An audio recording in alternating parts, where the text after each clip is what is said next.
Boa tarde, quero dar as boas-vindas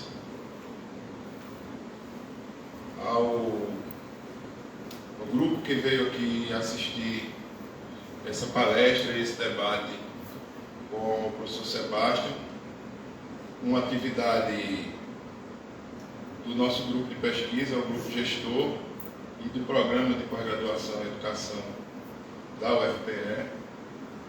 O professor Sebastião vai fazer essa palestra hoje e vai participar da banca examinadora da defesa de tese de Tatiana Bezerra da Silva, que está aqui amanhã, às 14 horas, aqui no auditório do Centro de Educação.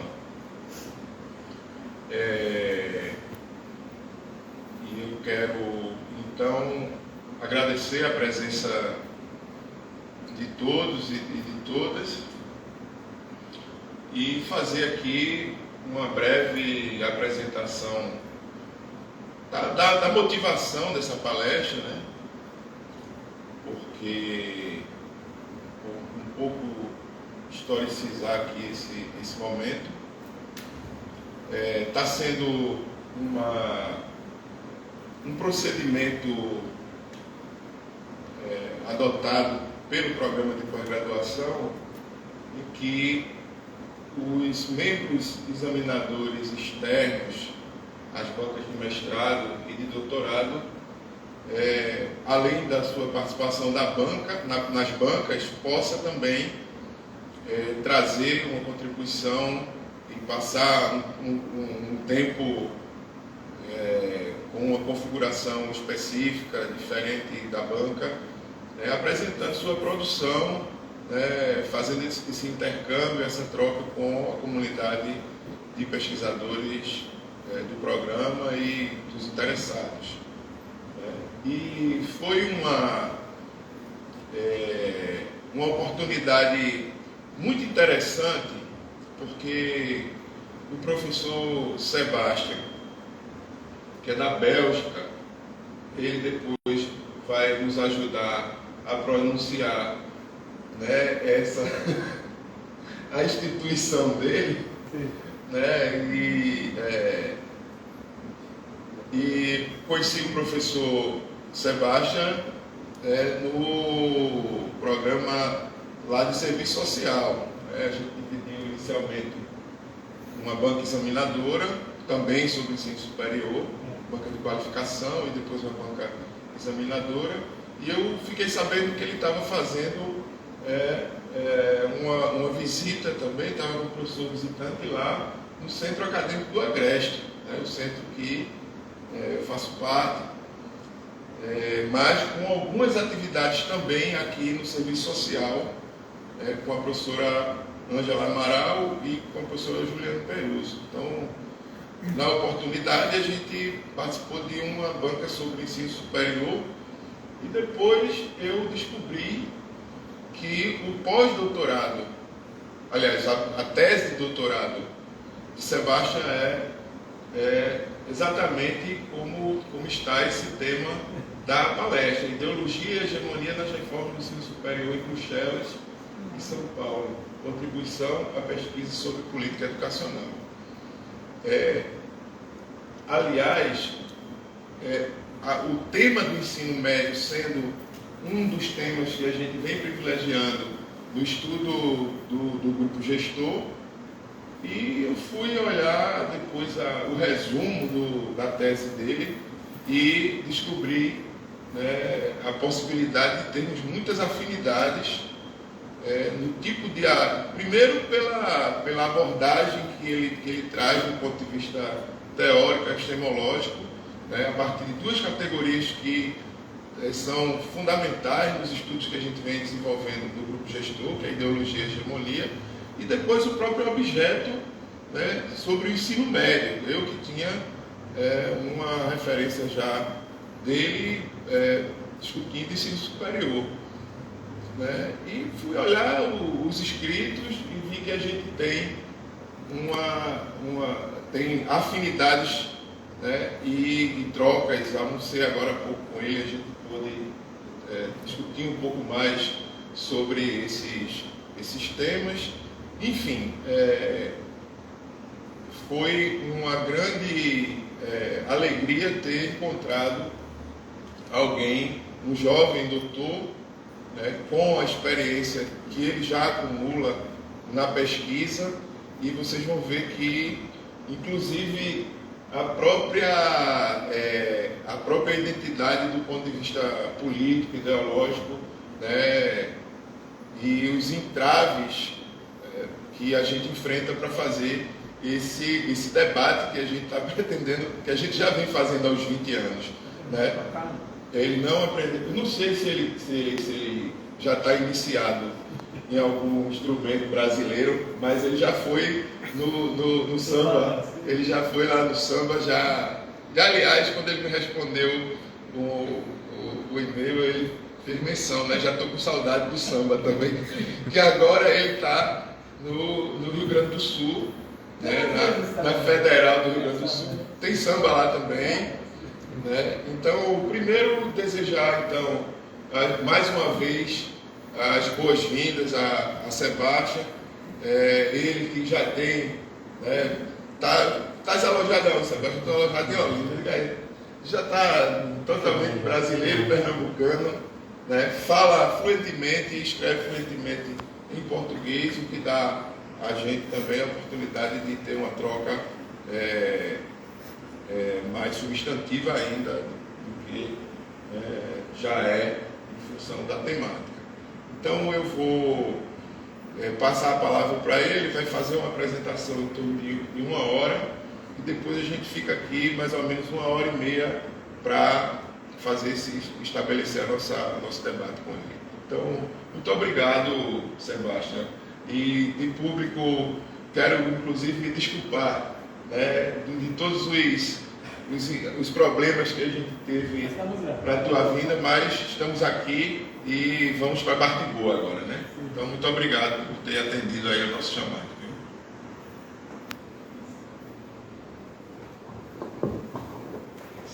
Obrigado, Jefferson. Obrigado, Tatiana, pelo convite, porque obrigado à sua tese que eu consegui voltar aqui em Recife. Eu passei quase 3 anos aqui, né? Eu fui 2 vezes bolsista Cap Springs do programa de internacionalização do serviço social, né? Acho que a gente se encontrou pela primeira vez presencialmente um mês antes da pandemia começar, num evento que aconteceu no CCSA. E depois nunca mais voltei quase no CCSA presencialmente. E depois fui professor visitante lá no CEA, né? em Carvalho. Então, estou muito feliz de estar de volta. Como já Jefferson falou, eu estou agora num projeto de pós-doutorado financiado pela União Europeia, um programa que se chama Marie Sklodowska-Curie. Sklodowska, c'est o nome real da Marie Curie, né, de nascimento. Global Fellowship, ou seja, um projeto de pós-doutorado globais. Você passa 2 anos fora da União Europeia, depois você volta na Europa durante 1 ano, 1 ano e meio, para fazer a troca de conhecimento. No meu caso, começo aqui no Brasil, na URGS, Porto Alegre, depois vou em Filadélfia, nos Estados Unidos, depois na Índia, depois eu volto na Irlanda, onde fica minha universidade mãe, agora, né, que é Maynooth, se pronuncia Maynooth University, que fica na periferia de Dublin, das novas universidades públicas que cresceram na década de 90, quando a Irlanda expandiu o ensino público superior. Mas a coisa do qual vou falar hoje é minha tese de doutorado, né? Um projeto que desenvolvi quase durante 7 anos, né? Começou no início de 2010 e acabou em 2017, que incluiu, entre outras coisas, um sanduíche na USP, que a descoberta do Brasil foi neste processo. Eu aprendi português passando horas com o professor em sala de aulas, depois indo para barzinhos no final de semana para socializar, foi a minha forma de aprender português. Então tem uma dimensão de trabalho de campo bastante importante. Eu fiz etnografia em escolas de rede pública de ensino médio em São Paulo e em Bruxelas. Eu estou a publicar um artigo agora que vai sair na International Journal of Comparative Sociology sobre isso, sobre como comparar casos que parecem comparáveis, porque o povo me falava na Bélgica, mas por que você está comparando o Brasil e a Bélgica? É tão diferente que não se pode comparar isso. E eu estou dizendo não, mas porque é diferente que é interessante, porque você assim destaca coisas que não funcionam da mesma forma e você se pergunta intelectualmente, mas como é possível que as coisas sejam tão diferentes, não? Então é isso, a gente pode entrar mais em detalhes sobre esta pesquisa de campo no debate, se quiser, para trazer elementos, dados de campo, etnografia, etc. Mas isso é só uma das três partes da minha tese, a terceira. Não? A primeira parte era uma parte teórica, que construía basicamente todo o aparelho conceitual, o que é ideologia, o que é hegemonia. Então usava Gramsci, usava Vygotsky, usava Voloshinov, usava Burawoy, muitas coisas que meus leitores francófonos não conheciam. Eu demorei quase 250 páginas de teoria porque os leitores belgas não conheciam Gramsci, não conheciam Vygotsky. Então precisava explicar tudo de forma muito didática para conseguir depois entrar na parte central da tese, que é o que vou apresentar hoje. Né? Estou muito feliz de apresentar isso aqui agora, porque é a primeira vez que tenho esta oportunidade de entrar tão em profundidade nesse debate, com um público que acho vai entender as colocações que estou tentando fazer, que é basicamente uma crítica, uma análise crítica do projeto de educação para a cidadania democrática, ACD, na forma que ela foi desenvolvida progressivamente. Então, a pauta do dia, né, a discussão que a gente vai ter hoje, vai começar com uma discussão sobre o que é o projeto hegemônico pela escola pública, porque, de certa forma, a burguesia precisou, depois da Revolução Francesa e dos 2 séculos de consolidação da democracia liberal, construir um projeto para a educação pública e para a escola pública. Depois, mergulhar nas orientações da Unesco, uma das principais organizações internacionais que mexe com políticas educacionais e com cultura, começando com a Comissão Faure já em 72 e até a Comissão Delors em 95, que vai ser muito central na discussão. Continuando, a gente vai entrar nas orientações do Conselho da Europa, muito ligado às coisas que Delors está desenvolvendo, a gente vai ver porquê. É o que eu chamei de novo espírito do capitalismo europeu e a forma que isso se conecta com este projeto de educação para a cidadania democrática. Então, a primeira parte aqui da palestra que vai focar sobre grandes orientações, vamos dizer políticas, e depois uma segunda parte que é sobre a concretização deste projeto, o que chamei de ofensiva ideológica de frentes múltiplos. Eles vão claramente defender grupos, atores que precisam ser ganhados a este projeto de educação à cidadania democrática para conseguir articular estas ideias gerais para que elas cheguem no chão da escola, no sistema escolar e nas salas de aulas. Então, eu vou focar especificamente hoje sobre uma das categorias que acho muito interessante para nós na sala, que são os pesquisadores. Principalmente Philippe Perrineau, que é um suíço bem conhecido aqui no Brasil, e a forma que ele trabalhou bastante sobre a educação à cidadania democrática, de uma forma crítica, mas também de uma forma imensamente complicada, com limitações que vocês vão ver são muito claras. E a gente vai acabar com uma discussão sobre as ciências sociais e ciências humanas como foco específico destas políticas. Então é isso. A palestra acaba com isso para depois entrar no debate com vocês, talvez sobre casos concretos de implementação. Né? No caso da minha tese aqui, desenvolvi toda uma análise da reforma das aulas de história, o programa de história na Bélgica, entre outros, né? Mas o exemplo mais paradigmático foi reformado através da pedagogia por competências e desta horizons de cidadania e que trouxe contradições muito interessantes. A gente pode conversar disso depois no debate, se quiser. Isso. Vou explicar assim. Então, acho que a primeira coisa interessante, diretamente eu volto a Gramsci, né, é entender por que se precisa de um projeto pedagógico, né, um projeto para a escola. E para Gramsci é muito importante conseguir dar de certa forma, projeto mobilizador para estes sectores muitíssimo importantes do que vai chamar de aparelho de hegemonia, que são os professores. Professor de ensino fundamental, professor universitário, algo que vai dar sentido ao trabalho deles. No meu ver, isso é o caso tanto de projeto, vamos dizer, conservador, né, defendido pela burguesia, ou também de projeto mais emancipador, que seria defendido pelos oprimidos, né, pela classe trabalhadora, etc. Né. Então, precisa de programa para a escola, porque a escola joga papel fundamental na formação do cidadão, na concepção do Gramsci, na formação dos atores políticos. Né.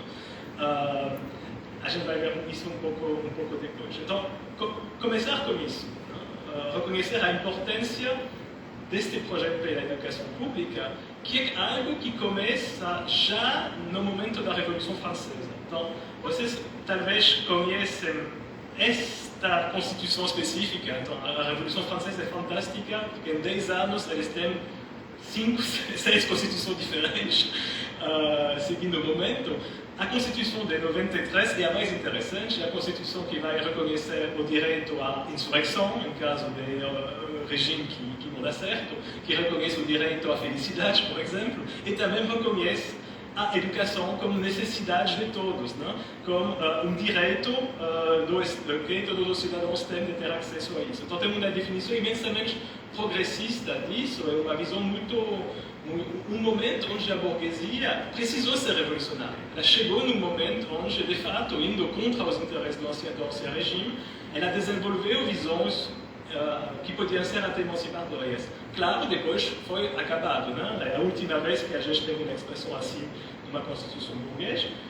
50 anos depois, a gente teve a Constituição de 48, que tem estas frases, né? Liberdade, igualdade, fraternidade, que todo mundo conhece bem na França. Mas o mais importante é a linha depois. O princípio é liberdade, igualdade, fraternidade. Mas a base é a família, o trabalho, a propriedade e a ordem pública. Isso lembra algumas coisas que a gente viu no Brasil nos últimos 5 anos, por exemplo. Né? O que a gente viu em outros momentos da história do país, da década de 70.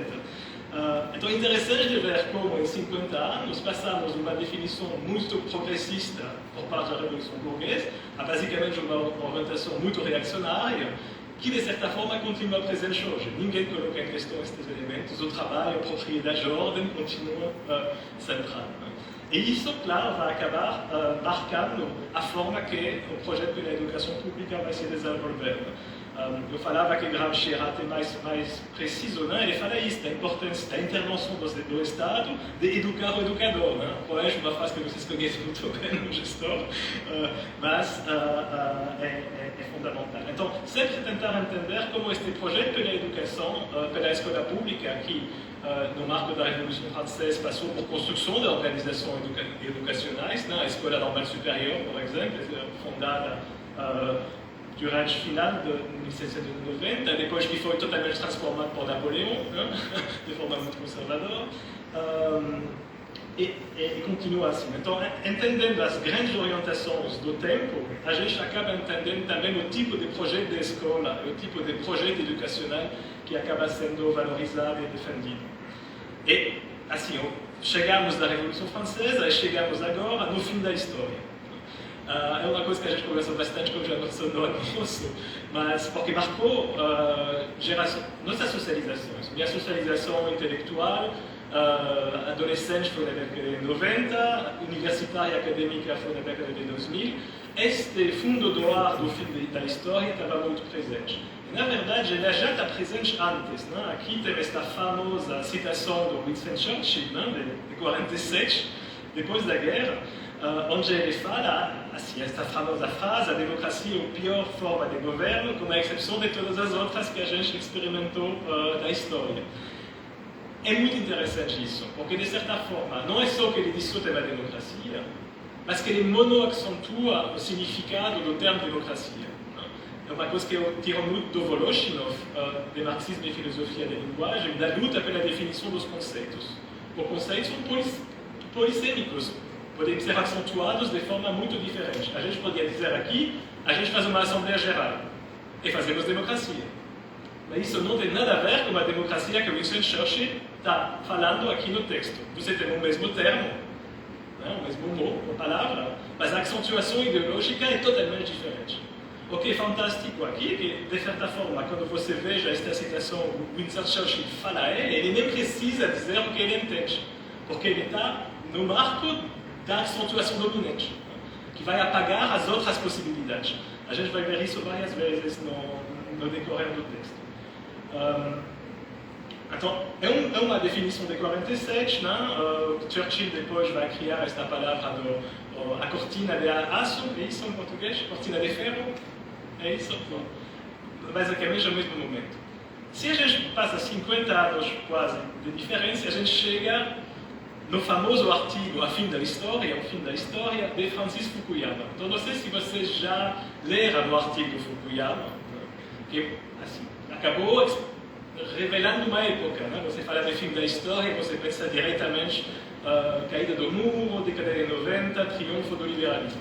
Mas se você mergulha no artigo em si, ele é muito complicado, este artigo. Bom, primeiramente, ele vai dizer assim: chegamos no fim da história, ou seja, o ponto final da evolução ideológica da humanidade, a universalização da democracia liberal ocidental conforme o final do governo humano. Isso é fortíssimo, né? É uma definição imensamente forte. E para ele, isso significa a vitória ideológica do liberalismo, então do capitalismo liberal, contra seus inimigos, que são o fascismo e o comunismo. Literalmente isso no artigo. Então, ele diz, basicamente, que o liberalismo conseguiu assim, lutar e conseguiu ganhar contra o fascismo e o comunismo. Vendo a situação política nos últimos 10 anos no conjunto do mundo, é muito difícil conseguir pensar que isso faz algum sentido hoje. Né? Mas, em 89, 90, isso parecia algo que fazia sentido, a partir de uma leitura muito idealista de Hegel, né? Ele critica Marx de uma forma até muito desonesta no texto, mas o elemento mais interessante é o argumento final que ele usa para justificar que de fato chegamos no fim da história e que o liberalismo triunfou. Que o argumento é esse? É que, de certa forma, o problema das classes sociais certamente já foi resolvido com o sucesso do Ocidente. É uma coisa, quando eu li isso pela primeira vez, não acreditei que ele usou este argumento. Não? Dizendo basicamente, bom, pode ter ricos e pobres nos Estados Unidos, e também a diferença aumentou como aos anos, mas fundamentalmente esta diferença não é ligada à estrutura jurídica ou social da sociedade, ela é fundamentalmente igualitária e redistributiva, né? É ligada a elementos culturais dos grupos ligados a condições pré-modernas. É de uma ousadia intelectual de dizer isso, já mesmo na época, em 89, já isso não se comprovava nos fatos, não? E você veja a situação dos últimos 30 anos, claramente não é o caso. Ou seja, você tem um artigo, A Fim da História de Fukuyama, que marca uma época e depois vai marcar também os programas, as orientações escolares, mas que é baseado num elemento assim, concreto de análise falacioso. Assim. Se de fato o problema de classe é resolvido, já estamos assim, numa sociedade pós-capitalista faz 30 anos. Seria um sonho, talvez, mas claramente não é o caso. Né? Então, isso. Acho que é importante voltar um pouco neste momento da década de 90 para entender quando foram escritos os principais documentos que vão orientar o projeto de educação para a cidadania democrática. Chegando agora nas organizações internacionais, antes de falar da década de 90, vou voltar um pouco no tempo e falar de dois textos, dois relatórios. O primeiro, o relatório Combe, de 68. Então, ele não foi publicado em maio de 68, foi publicado um pouco antes de maio. E, basicamente, ele traz uma abordagem muito estruturou-funcionalista, assim, dizendo, bom, a educação, o mundo está mudando muito e a educação não conseguiu se adaptar de forma suficientemente rápida às mudanças rápidas do mundo. Então, é uma questão de input e output, né? Você tem estudantes que entram e saem, a forma que a educação forma os cidadãos ou os trabalhadores não se encaixa com as demandas do mundo do trabalho atual. Você pode ler este tipo de argumentos em artigos da Folha de São Paulo publicados semana passada, se quiser. Você continua a ter este tipo de análise o tempo todo. Então, basicamente, não mudou entre 68 e hoje, nós temos os mesmos papos que abrem uma grande questão sobre o interesse de tal análise, mas pelo menos a gente pode dizer que estamos numa crise mundial da educação faz pelo menos 50 anos e esta crise não é resolvida. A coisa interessante, mais que o relatório Combs, é a comissão que chega só 4 anos depois. Então, você tem só 4 anos e já tem um outro texto-chave da Unesco que sai em 72, que é o texto da Comissão Faure. É muito interessante porque a Comissão Faure é basicamente o resultado de maio de 68. O tipo de referências que eles vão conhecer são, por exemplo, Paulo Freire, são Illich, são pessoas que vão colocar em questão uma escola, prisão, ou a escolarização da sociedade, etc, etc. Então eles vão dizer, é importante ver estas abordagens mais críticas e ver como eles podem ser integrados dentro de um pensamento pedagógico. Né? Eles vão dizer, formas de contestação, tácitas ou explícitas, pacíficas ou violentas, reformistas ou radicais, merecem ser levadas em conta. Você nunca mais veja em documentos da Organização Internacional isso. Pessoas falar de contestação radicais dizendo que eles precisam ser tomadas em conta, isso não existe. Então, isso foi realmente o resultado de um momento muito específico na história do século XX, que foi o pós-68, né? O que o documentário do Chris Merkel chama do Fundo do Ar Vermelho, né? Este documentário fantástico que eu recomendo para todo mundo, né? O Fundo do Ar Vermelho, um momento onde grandes lutas decoloniais, lutas sociais de estudantes, lutas das mulheres, lutas de trabalhadores, etc., criaram uma relação de força onde mesmo em organizações como a Unesco se precisava tomar estas questões em conta. De forma interessante, eles acabam aqui a citação dizendo que isso precisa ser tomado em conta nos próximos anos e décadas. E a gente sabe muito bem que não é isso que aconteceu, né? Foi o contrário, e a gente teve um retrocesso, uma reação muito forte, chegando neste fim da história que eu mencionei. E, no meu caso, desta pesquisa, especificamente o relatório da comissão de Jacques Delors, de 95. Então, Jacques Delors, talvez uma figura menos conhecida no Brasil, mas é, assim, a figura da União Europeia na década de 90. Ele foi ministro de Mitterrand na década de 80, era do Partido Socialista, né? No momento que o governo Mitterrand já estava entrando mais na rigor, e depois ele se tornou basicamente o chefe da CE, né? Das Comissões Econômicas Europeias, que depois se torna a União Europeia. Então ele está basicamente no centro deste magma da formação de um projeto político europeu, de uma consolidação do projeto político europeu, numa coisa interessante, porque Jacques Delors é do Partido Socialista, mas do outro lado ele não é anticapitalista. Então, como ele consegue um pouco se posicionar? Né? A gente poderia ver, de certa forma, 4 tipos de grandes orientações ideológicas possíveis, seguindo um artigo de um colega coreano, Mo Chung Lee, que analisou o relatório de Delors. Né? Você vai ter uma abordagem educacional mais conservadora, mais classicamente conservador, e depois você vai ter abordagens neoliberais que vão colocar em questão a intervenção estatal, etc., mas só até um certo nível. Eles reconhecem a importância do Estado para regular o mercado. E depois ele vai falar de uma terceira via que eu acho muito interessante para entender este povo, que ele chama de liberalismo social-democrata.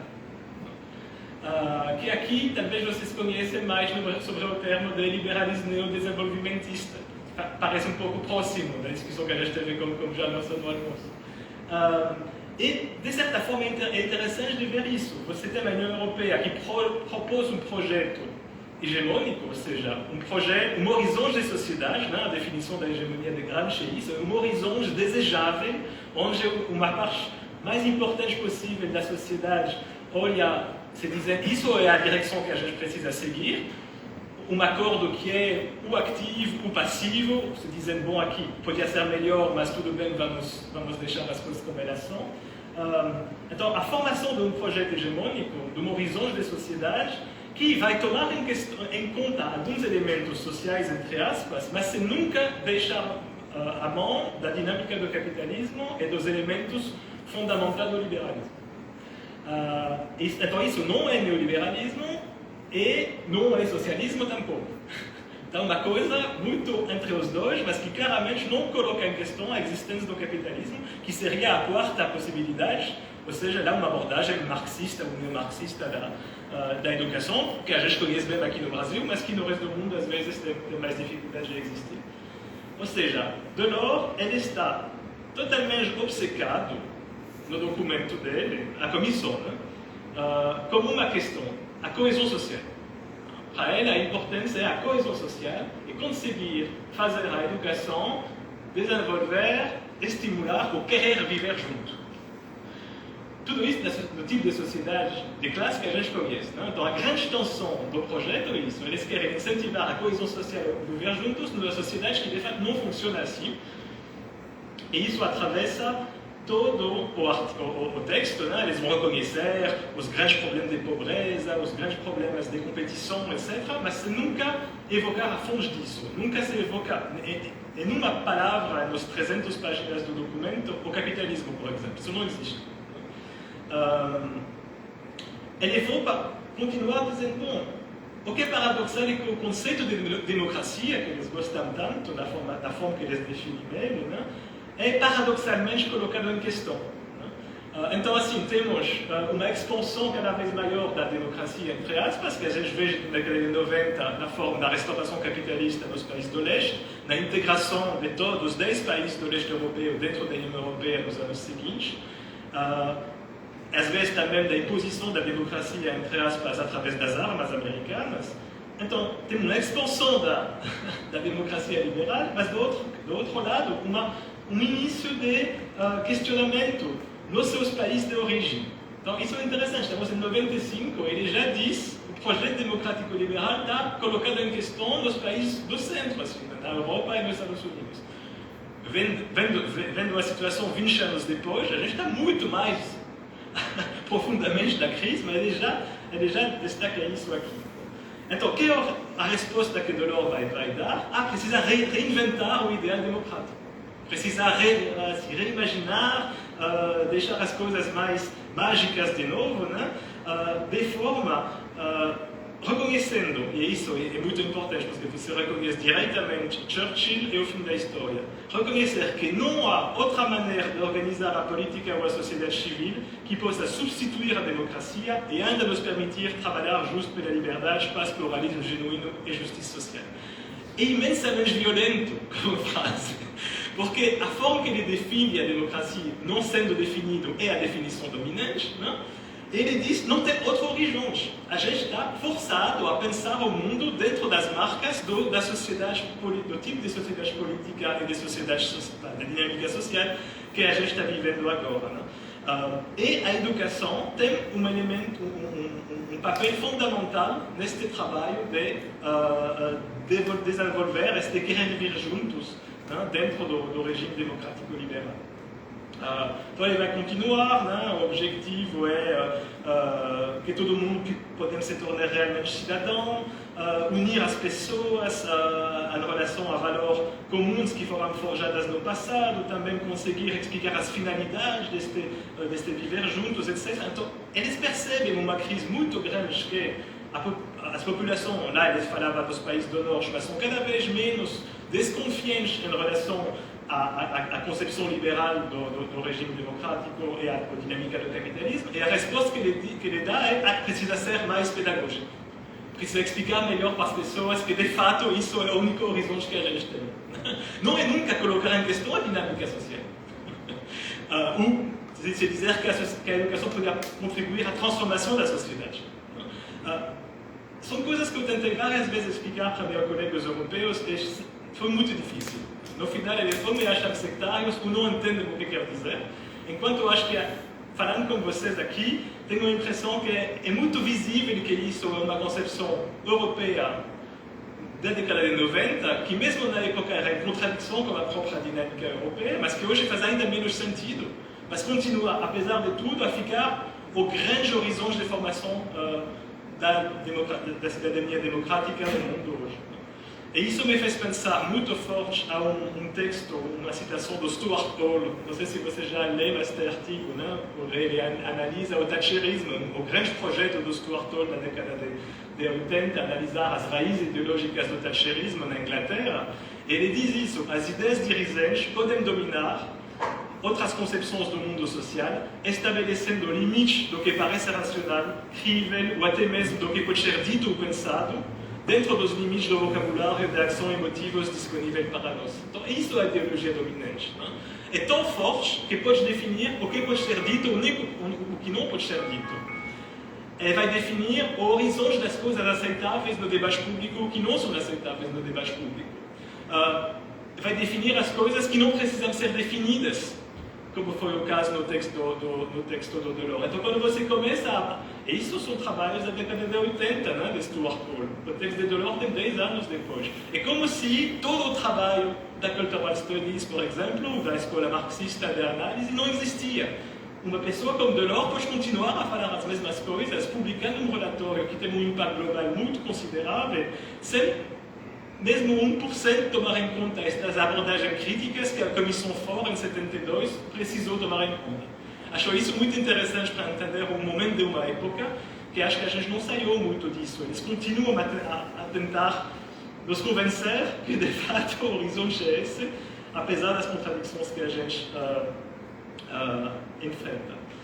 Então, o que é interessante no trabalho de Delors é que ele vai também propor uma concretização deste projeto. Não é só grandes orientações teóricas.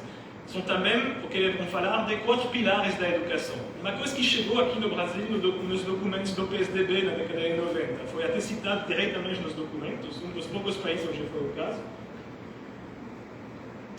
E são estes 4 aprender. Né? Aprender a aprender, aprender a fazer, aprender a viver juntos e aprender a ser. Vocês vão encontrar ainda isso bastante em documentos de organizações internacionais, mas o que é interessante, de novo, é ver o que eles querem dizer por estas frases, porque você pode, de fato, reconhecer que tudo isso é legal se você dá uma definição mais emancipatória, né? Mas, evidentemente, não é o tipo de definição que eles estão propondo no relatório de Delors. Sobre o aprender, claramente é ligado textualmente a uma necessidade econômica. Não? É uma forma para as empresas de poder ter uma mão de obra que vai se atualizar de forma contínua para poder responder à competitividade. Então, isso são críticas que a gente faz a partir da perspectiva crítica a estes projetos. Mas eles dizem isso explicitamente no documento. Eu acho isso muito interessante, assim, tem uma certa até... É fofo, né? De ver que eles não vão responder a isso. Né? E dizendo claramente, de novo, o documento de 95, né? Que consideraram que, bom, não vamos conseguir o pleno emprego, é claro que vamos chegar a tipo de contratos de trabalho do tipo tempo parcial, tempo determinado inseguro, desenvolvimento do trabalho autônomo, etc. Ou seja, este texto já prevê a uberização. Ele está dizendo, bom, considerando que isso vai acontecer no futuro, já vamos preparar os sistemas educacionais para isso, em 95. Então, 25 anos depois, acho isso muito interessante de perceber a que ponto eles já... Isso são projetos, assim. Podia ter dizer, não, a gente vai lutar para um sistema de proteção social universal, podia ser isso. Mas não foi o caso, né? Foi tomar em conta um desenvolvimento que, de fato, detricota, né, os direitos sociais adquiridos no passado. Então, o aprender a fazer, né, o segundo aprender, lá é colocar, é clássico, né, é colocar os conhecimentos na prática. E teve uma citação que, para mim, achei muito interessante, né?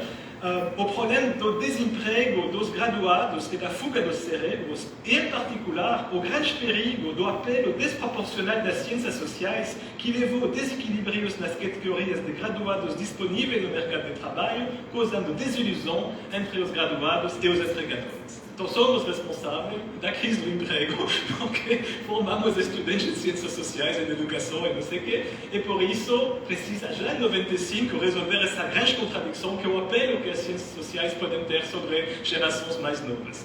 Bom, acho isso muito violento, né?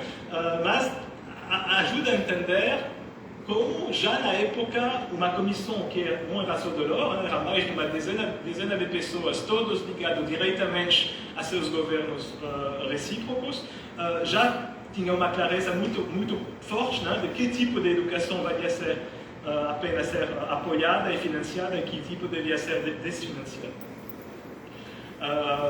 Depois continua como aprender a viver juntos, então isso é muito ligado a esta questão da coesão social que eu falei, né? E tem elementos assim, acho que já você vai achar interessante, né, na formação de educação física, né? Ele diz assim, quando você está juntos através de um projeto motivador, os conflitos, mesmo entre classes sociais, etc., acabam se a atenuar, e às vezes mesmo a desaparecer. O exemplo que eles dão explicitamente é, graças ao esporte, por exemplo, quantas tensões entre classes sociais e nacionalidades foram finalmente transformadas em solidariedade por meio do esforço conjunto. É lindo, né? É muito lindo. Só que a sociedade que a gente vive não é essa. E isso é a definição do aprender a viver juntos e conseguir, de certa forma, construir este tipo de ilusão que, oui, sim, ajuda a não ver a dinâmica real do funcionamento da sociedade de classe. E, de novo, é muito... Quando eu li estas frases, eu achei surpreendente, assim, que foi tão aberto, assim, de coisas que são, de fato, tão contraditórias. Então, a última dos pilares, né, é o aprender a ser. Esse é até mais delicado, a crítica, mas acho muito significativa para o nosso trabalho de professor ou do trabalho de pedagogia. Né? Eles vão ter uma definição que parece até muito progressista, né? Que o aprender a ser é um processo dialético que começa como autoconhecimento e depois se abre para o relacionamento com os outros. É uma jornada interior de maturação contínua da personalidade, né? Onde pouco a pouco, através de uma experiência profissional bem sucedida, você acaba assim crescendo. É um processo que é tão individualizado que uma dinâmica social e interativa. Então você diz, bom, isso é lindo, parece até psicologia do desenvolvimento, mas se você começa a entrar mais em detalhe, você percebe que a ordem que eles estão dando as coisas é muito errado. Que ele começa pelo individual e depois ele chega no social. Que é exatamente o contrário de Vygotsky e também o contrário do Gramsci. Tem elementos no Cadernos de Cárcere sobre desenvolvimento da consciência política, da visão crítica do mundo, que são lindíssimas, que poderiam ser, é quase Vygotsky, os dois comunicam de uma forma muito próximas, e ele vai dizer isso, Gramsci. O ponto de partida para a elaboração de uma crítica é a consciência do que realmente é. Né? Ou seja, um glutiaciota, né, conhecer-te a ti mesmo, como produto do processo histórico que ocorreu até agora e que deixou em nós inúmeros infinitos pegadas recebidas sem o benefício de inventário. E o que a gente precisa fazer é este inventário das coisas que a gente recebeu pelo processo de socialização e a história da humanidade, da sua conflictualidade, etc. Ou seja, Gramsci diz o contrário. Ele diz que a gente precisa entender o que fez que a gente é a gente, como a gente foi moldado pela trajetória social, pelas dinâmicas históricas, sociais, etc., etc., para depois poder ser mais livre de forma individual e poder atuar assim. Ou seja, exatamente o contrário do aprender a ser da Unesco, que é o aprender a ser introspectivo. Entrar em si, quase você vai assim no monastério, né, para fazer tipo de meditação, né? E depois você pode aprender sobre o mundo. Enquanto para Gramsci, para Vygotsky, é o contrário, né? Entender, se abrir cada vez mais sobre a dinâmica do mundo para entender por que a gente foi moldado da forma que a gente é. Então, todos estes pilares da educação têm contradições fortes, políticas, teóricas, epistemológicas, que obviamente não são abordadas pelos autores, mas vão ser abordadas em alguns artigos bem legais de colegas que entraram nesta crítica. O que é interessante é como estas orientações que são muito globais, né? A Unesco faz grandes documentos de orientação e às vezes você não percebe como isso acaba sendo no chão da fábrica, né? Nas escolas. Neste caso aqui, a organização seguinte, né? O Conselho da Europa, jogou um papel muito importante. Então, é importante destacar a diferença entre o Conselho da Europa e a União Europeia. Né? São duas organizações diferentes. o Conselho da Europa, uma grande organização deliberativa que hoje tem mais de 40 países e que vai definir orientações sobre direitos humanos, democracia, etc. Enquanto a União Europeia é o que a gente conhece como, de fato, a EU e o Parlamento Europeu em Bruxelas, que é uma organização mais fechada de Estado que cria um mercado comum, etc. O Conselho da Europa jogou sempre um papel de antichambre, de câmara de entrada para a União Europeia. Né? Então, por exemplo, quando Portugal fez a Revolução dos Cravos, já em 75 fazia parte do Conselho da Europa. Para a Espanha foi algumas semanas depois do Pacto da Moncloa, então foi muito rápido. Para os países da Europa do Leste foi quase a mesma coisa. Né? E o documento que tem aqui, que é um documento histórico de 93, né, diz isso. Né? O objetivo é a gente receber todos estes novos países, né, que a Europa pode se tornar uma vasta área de segurança democrática, de forma a poder receber os países que passaram pela opressão comunista, isso no final. Né? Então, é um elemento de certa forma, homogeneização ideológica e depois a etapa seguinte é a entrada dentro da União Europeia, onde lá tem um grau de concertação política e econômica mais aprofundada.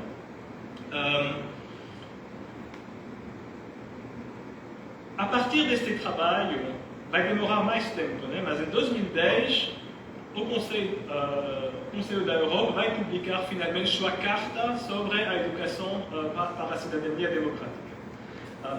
E de novo, né, eles vão definir isso como sendo o conjunto de práticas, de treinamento, etc., que vão ajudar os cidadãos a exercer e defender seus direitos democráticos, ter um papel ativo na vida democrática, etc. São definições que podem ser a priori lindas, mas que, de novo, não sendo definidas, acabam se referindo a um tipo de democracia específico, que é o modelo democrático liberal europeu. Em específico, surpresa, que o objetivo mais importante é a promoção da coesão social. A gente volta exatamente a mesma coisa que 15 anos atrás o Delors escreveu. Porque são as mesmas pessoas. Não? São este mundo na meu ver, né, de um liberalismo social-democrata que desenvolve estes documentos em negociação com neoliberais. Não? Os dois trabalham juntos, mas com o objetivo, né, de desenvolver as habilidades sociais e a compreensão para resolver os conflitos, viver na diferença, etc., etc. Ou seja, não é uma educação à cidadania que vai aprender a lutar para direitos. É uma educação à cidadania que vai aprender a acalmar a sociedade, a pacificar os conflitos, etc. Né? Bom, a gente pode ser pacíficos também, né? Mas definir que o único objetivo da educação é isso é trágico, né? Porque você acaba tirando totalmente que a própria existência dos estados de bem-estar sociais europeus é o resultado de um século e meio da organização da classe trabalhadora. Que o Pacto Social de 45 não foi ganho só porque a burguesia era bonzinha, mas porque a resistência era armada e organizada pelo Partido Comunista. Estas coisas, obviamente, não fazem parte da história que é contada, mas, então, no final, é um objetivo de definir e defender uma concepção da educação muito desconectada da realidade histórica e social, mas também de não dar às próximas gerações, as gerações mais novas, os recursos para conseguir defender seus direitos e conquistar novos.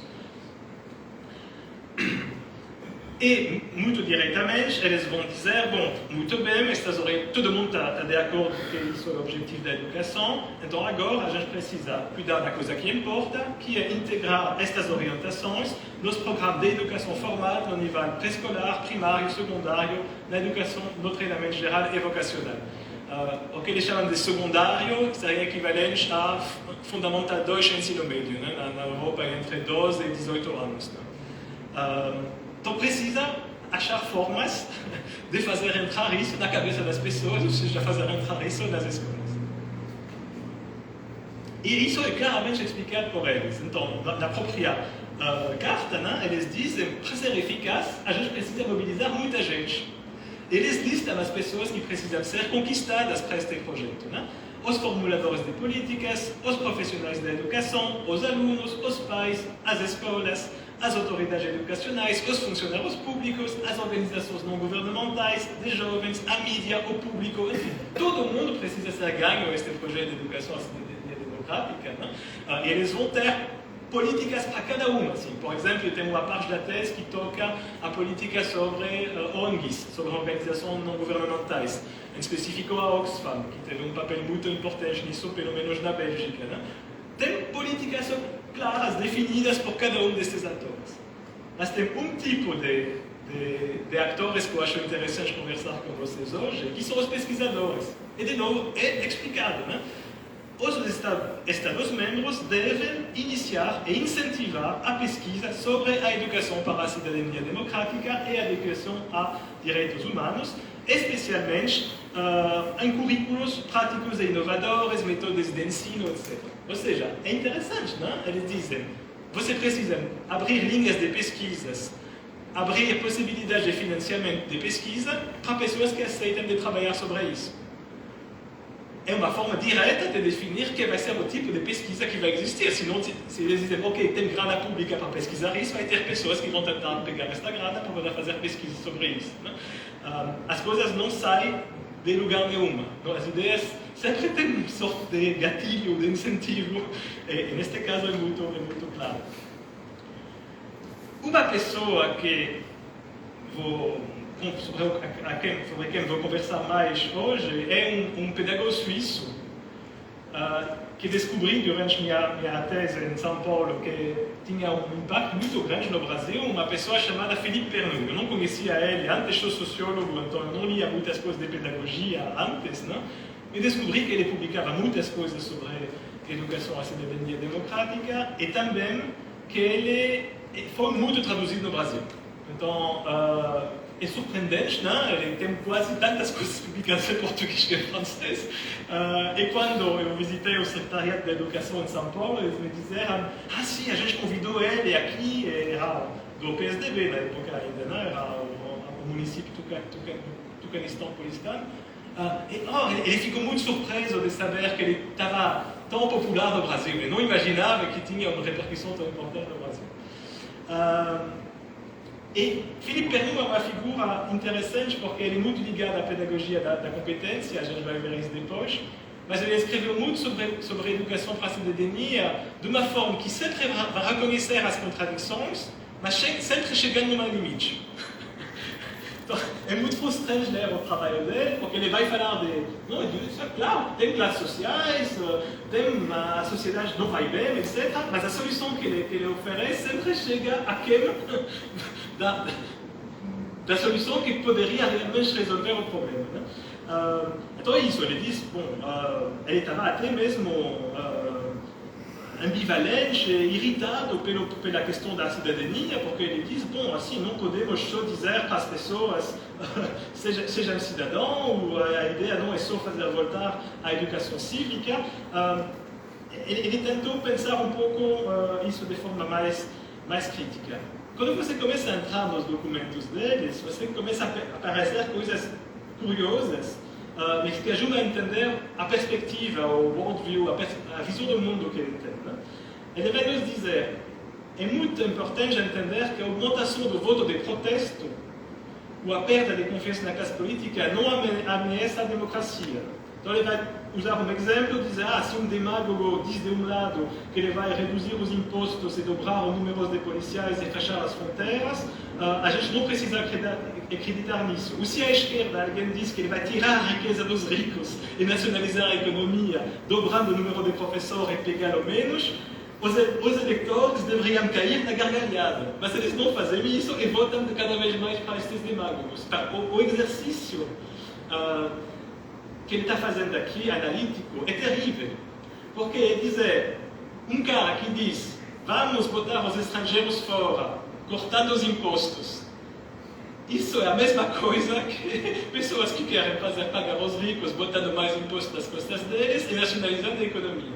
São projetos que são radicalmente diferentes. Foram sempre na história da política dos 200 últimos anos. Mas ele diz basicamente a mesma coisa. Os dois são populistas, entre aspas, são demagogos, e então não podemos acreditar em nada disso. Isso desarma totalmente. Bom, obviamente critica a posição da ultradireita, ótimo, tudo bem, mas do outro lado desacredita também toda a possibilidade de pensar uma sociedade fora do marco do capitalismo liberal. E vai ser ainda mais visível na citação seguinte, onde ele diz: é claro que alguns eleitores que se abstêm ou votam em partidos antidemocráticos, não porque sejam fascistas ou trotskistas, mas porque se sentem excluídos do crescimento, cada vez mais pobres e enganados por uma classe política que não cumpre suas promessas, etc. Ou seja, trotskistas e fascistas é a mesma coisa, são partidos antidemocráticos e o problema é a mesma coisa. As pessoas acreditam nas lindas palavras destas pessoas que só querem o mal da democracia. Isso, assim, um texto de 2003, bom, não sei se ele escrevia a mesma coisa hoje, mas é a mesma discussão que o fim da história, a oposição do liberalismo e ao fascismo e ao comunismo, é sempre a mesma história que é reproduzida com algumas variações. Então, Pernu não é só um ideólogo da competência. É uma pessoa que tem um projeto político claro sobre a educação da cidadania. Ele continua, né? E isso eu acho um elemento muito interessante em termos de teoria da educação, né? Para nós aqui. Ele diz: podemos avançar a hipótese que depois de um século de escolaridade obrigatória na Europa, no Brasil poderia fazer isso em relação aos dados daqui, nem todos têm a capacidade intelectual para estimar em termos do seu destino individual ou coletivo. Provavelmente eles não entendem o que está em jogo. Ele continua aqui. As mulheres maltratadas, os imigrantes, os trabalhadores explorados, etc., eles têm todos uma coisa em comum. Seu capital cultural não é suficientemente grande ou relevante para lhes dar meios de se defender, ou mesmo para entender os mecanismos que fazem que eles são oprimidos. Ou seja, citando explicitamente Bourdieu, o problema é que eles são privados intelectualmente. Isso, eles não têm as capacidades intelectuais de entender o que está acontecendo. Ou seja, o problema é que as pessoas são ignorantes. Isso é Bourdieu, é literalmente Bourdieu. Né? O problema é que o sociólogo entende como o mundo funciona, né? Ele é esclarecido, ele precisa chegar na Terra para fazer entender às pessoas como a sociedade funciona e assim eles vão poder tomar em conta a sua própria vida. Isso é tão oposto a Gramsci, onde, por exemplo, o processo de socialização passa pelo confronto com contradição, pouco a pouco passar do elemento do senso comum para o bom senso e depois uma consciência política. Isso aqui, a gente tem uma definição onde, bom, os explorados são explorados porque eles são ignorantes. Explicitamente, o que eles escrevem. E então, mostra a que ponto a teoria da educação é ligada à teoria política e porque é muito, assim, importante ter estas discussões sobre teoria, que muitas vezes não são feitas. Na Bélgica, não vi poucas pessoas falar disso. Né? Bom, isso é um tipo de senso comum acadêmico que você vai ver assim, claro, as pessoas não sabem, mas coitados, não?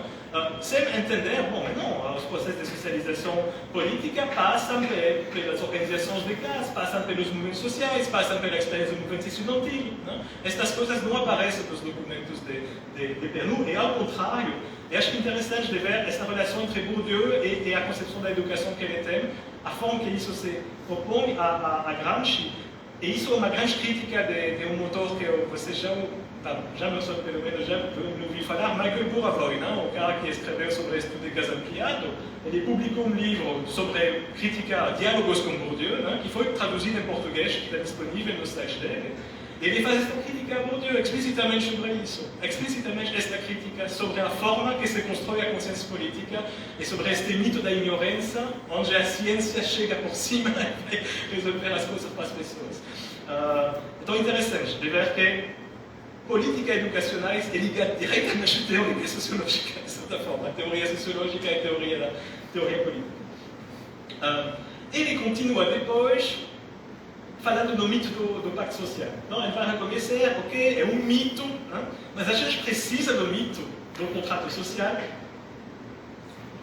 para poder entender que a gente somos todos interligados. né? Todos somos no mesmo cesto. A gente está ouvindo muito isso no discurso ambientalista agora.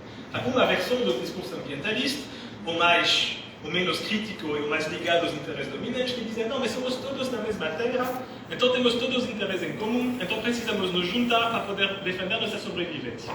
Ele tem um pouco a mesma ideia como o mito do contrato social. É melhor, todos nós somos da sociedade, precisamos nos ajudar entre si para conseguir ter uma sociedade mais justa. O problema, obviamente, é que não somos todos no mesmo cesto da realidade social e que isso vai acabar tendo contradição no projeto educacional que ele vai defender. Ele desenvolve este projeto, né? Ele vai explicitamente falar de educação à solidariedade. Né? Para ele, o grande projeto é a educação à solidariedade, que é a forma para que as pessoas finalmente consigam combater os mecanismos que dão origem à violência, à pobreza, à exclusão, etc. Só que, obviamente, o tipo de definição da solidariedade que vai dar, a gente vai ver, é muito monoacentuada de novo. Né? Começando por dizer, é importante romper com a ideia que o consumo, portanto a produção de bens e serviços, é a única coisa que conta na vida. Bom, tudo bem, só que, obviamente, o processo de produção em si, como relação política, não faz parte da discussão. O foco é sobre o consumo, é o que a ONG Oxfam está desenvolvendo. A questão é desenvolver o consumo consciente. Mas assim, como a gente define o que a gente vai produzir e como a gente vai produzir, ou seja, colocar a questão da produção como uma questão política, isso não precisa fazer parte do projeto de educação à solidariedade. Se conecta muito com as ONGs, muito pouco com uma perspectiva do movimento dos trabalhadores. Precisa refletir sobre a escola do nosso planeta, a relação Norte-Sul, a população mundial e adotar a identidade terra mencionada por Edgar Morin. Então, quando eu começo a mencionar Edgar Morin, eu já fico meio desconfiado, né? Mas é a mesma coisa aqui, estamos todos no mesmo cesto. Né? É esta leitura ambientalista que para mim é perigosa, né? Porque assim, a gente só vai conseguir resolver a questão ambiental colocando em questão os interesses dos poderosos, né? A economia petrolífera, etc. Se a gente imagina que estamos todos no mesmo cesto, não funciona. Tem também problema com o próprio termo relação Norte-Sul. Se você volta na história, é um termo que foi cunhado pela Comissão Internacional que era do Banco Mundial, que era presidida por Willy Brandt, que na época era o secretário-geral da Internacional Socialista, ou seja, do liberalismo social-democrata que eu mencionei. Né? Relação Norte-Sul não ajuda a ver a dimensão de dominação e exploração que tem no sistema internacional do Estado. Você não está nem na economia da dependência, nem na World System Analysis, na lista do sistema mundo de Wallerstein, Hopkins. Você está, não, o Norte é relação com o Sul, assim, como a gente vai se ajudar entre os dois, fazer grandes conferências internacionais para ver como resolver as coisas juntos. Todas as coisas que são assim usadas como óbvias, sem definição, etc., a partir do momento que você entra e tenta um pouco entender que tem atrás, você acha armadilhas no texto dele. E acho que é importante, por isso que eu fiz os slides muito pouco a pouco para poder ver isso. Ele continua, né? Ele diz, bom, isso, a gente precisa pensar em longo prazo, pensar as gerações que estão chegando, ter uma visão ecológica, o desenvolvimento sustentável, tudo que eu falei sobre o tipo de ecologia conciliacionista que ele está desenvolvendo, que é trágico. A gente vive, de certa forma, a gente está vivendo hoje o resultado deste tipo de abordagem. Nada muda e a planeta está morrendo. Bom, não deveria rir, mas é isso. E o mais lindo é o último ponto. Que é o último ponto?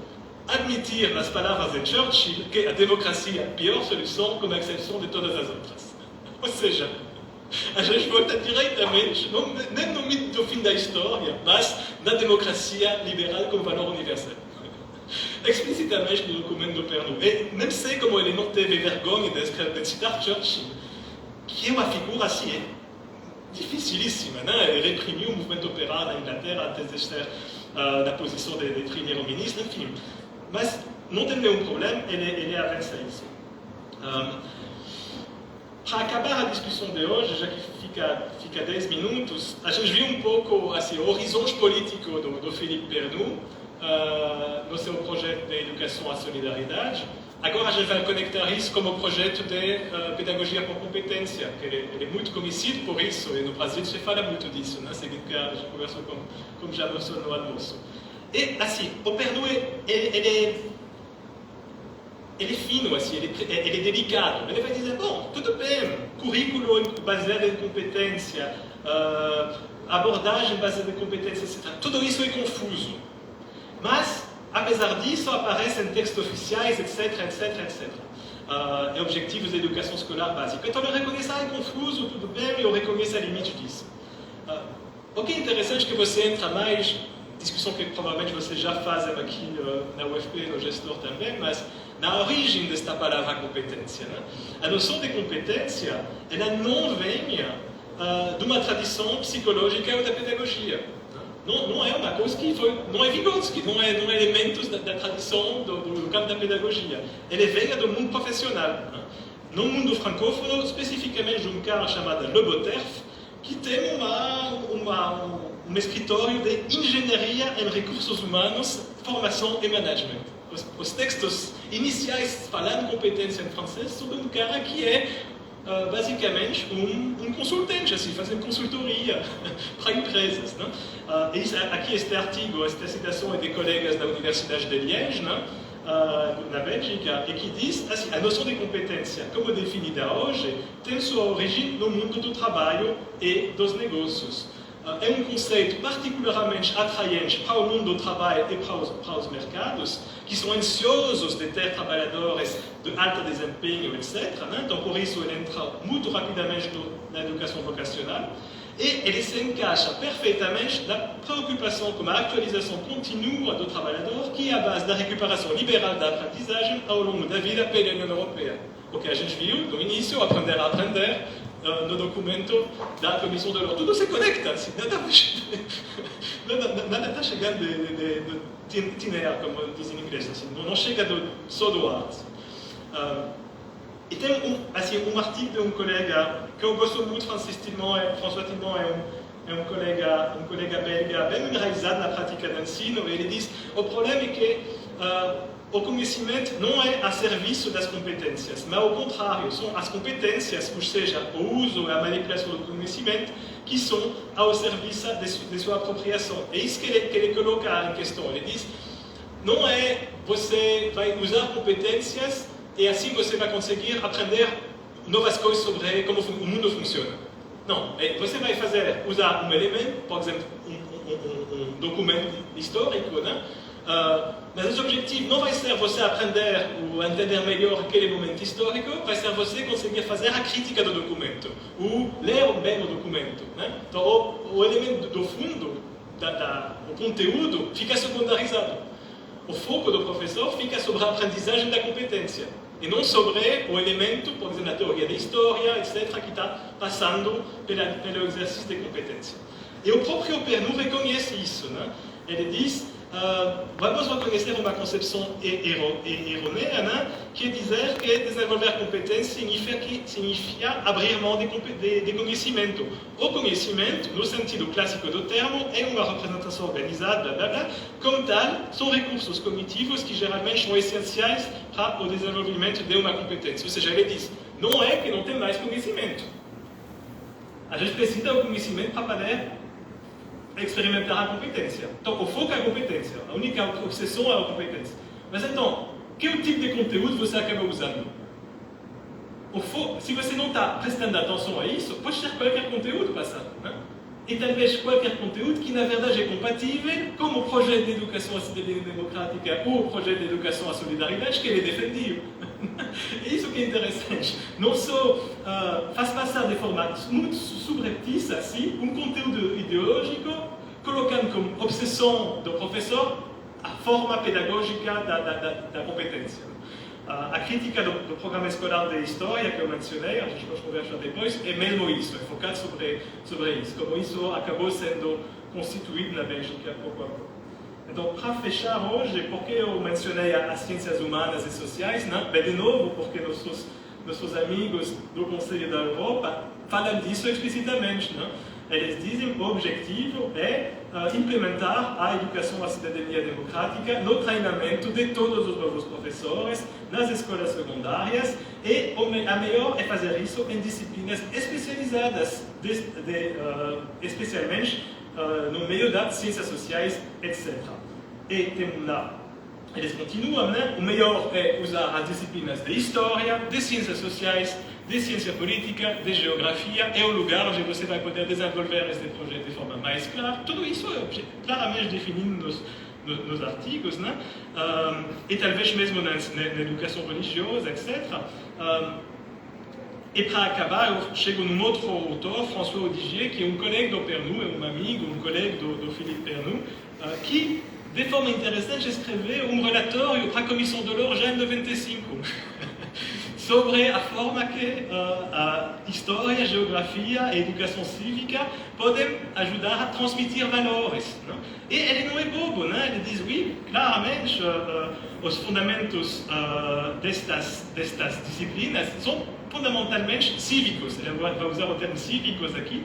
E depois ele continua dizendo que o objetivo de construção e transmissão à geração futura de uma concepção do mundo, de valores a ser compartilhadas e sobre as quais construir vínculos sociais e políticas. Então ele acaba dizendo, não se trata de uma questão de escolha científica, mas de escolha cívica e política. Ou seja, o tipo de educação que você vai desenvolver é uma escolha política, não uma coisa que se resolve por pessoas muito qualificadas que vão resolver de forma positivista o que é a educação, que vale ou que não vale. A questão é política. Né? Ele reconhece isso no documento que ele manda para a Comissão de l'Or e que depois, a partir disso, vai construir o projeto que acabei de criticar. Então, tudo acabou se reconectando, de certa forma, e destaca assim, um elemento que foi muito visível no estudo de caso comparado, né? Que é a dimensão política do ensino e o papel dos professores na orientação da prática docente, na orientação do tipo de visão do mundo que eles abrem para os estudantes, né? O tipo de referência que eles usam e como isso vai acabar transformando a vida dos estudantes, abrindo possibilidades de encaixar o mundo de forma mais ou menos críticas ou não.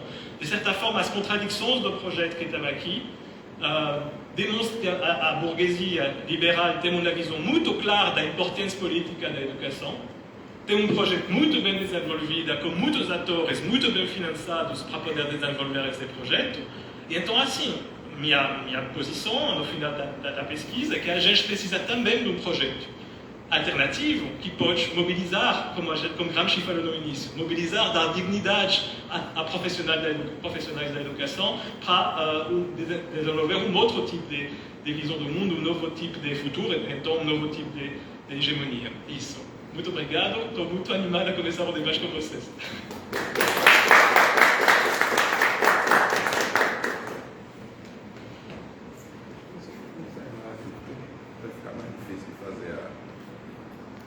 Veja,